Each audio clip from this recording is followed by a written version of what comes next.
Welcome back to Reinhard. Today we're gonna learn about English conversation for daily routine បាទសួស្តីបងប្អូនអរគ្នាបាទថ្ងៃនេះគឺយើងនឹងមករៀន clear សន្ទនាខ្លះៗពាក់ព័ន្ធនឹងការប្រើប្រាស់ប្រចាំថ្ងៃ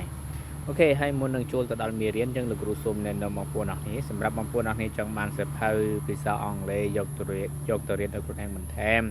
បាទមានឯកសារស្រាវជ្រាវជា goal ជាមូលដ្ឋានចឹងធ្វើឲ្យបងប្អូនទាំងអស់គ្នាហ្នឹងគឺងាយឆាប់ចេះចំណាំឆាប់បានបាទរកការងារក៏បានលឿនដែរបាទបងប្អូនទាំងអស់គ្នាចង់បានគឺអាចឆាតឬក៏ inbox ឬក៏តាម Telegram 071 9 9 3 9បាទអូខេតោះឥឡូវយើងចូលទៅដល់មេរៀនរបស់យើងអូខេ English conversation អូខេ number 1 where are you going បាទ where are you going បាទតើអ្នកនឹងទៅណាបាទ where are you going តើអ្នកកំពុងទៅណាឬក៏តើអ្នកនឹងទៅណាបាទយើងអាចប្រើនៅក្នុង future tense ក៏បានយើងប្រើpresent continuous tense ក៏បានដែរអូខេ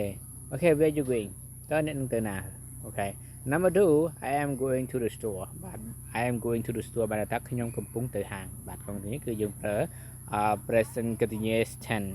បាទអូខេ I am going to the store បាទថាខ្ញុំកំពុងទៅហាងឬក៏ខ្ញុំនឹងទៅហាងបាទអូខេ number 4 and number 3 how do you feel បាទ how do you feel បាទ how do you feel យើងប្រែថាតើអ្នកមានអារម្មណ៍មិនដែរតើអ្នកសុខភាពយ៉ាងម៉េចដែរអ្នកសុខសប្បាយអត់អីចឹងណាបាទយើងប្រែកាច់ន័យតាមនឹងទៅបាទ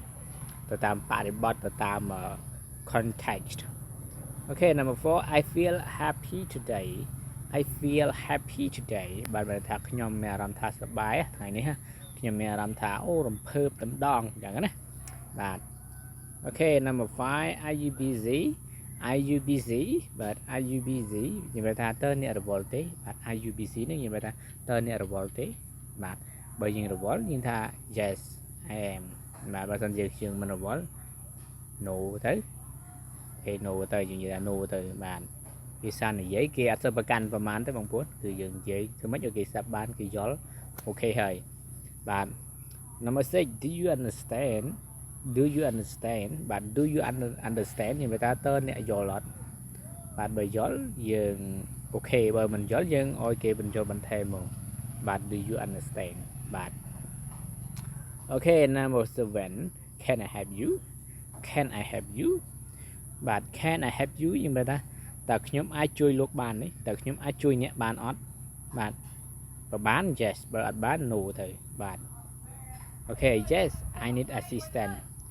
yes I need assistant បាទខ្ញុំបានថាខ្ញុំត្រូវការជំនួយត្រូវការអ្នកជួយណាបាទបើអត់មានអ្នកជួយទេខ្ញុំហត់ខ្លាំងមែនតើចឹងទៅអូខេអញ្ចឹងវីដេអូនេះគឺត្រឹមតែប៉ុណ្ណេះបងប្អូនបើសិនជាបងប្អូនទាំងគ្នាគិតថាល្អបាទគឺថាមានប្រយោជន៍ចាំបងប្អូនទាំងគ្នាអាចជួយ share ឬក៏ចែករំលែកបន្តហើយមួយទៀតលោកគ្រូសូមបញ្ជាក់បងប្អូនទាំងគ្នាមួយចំនួន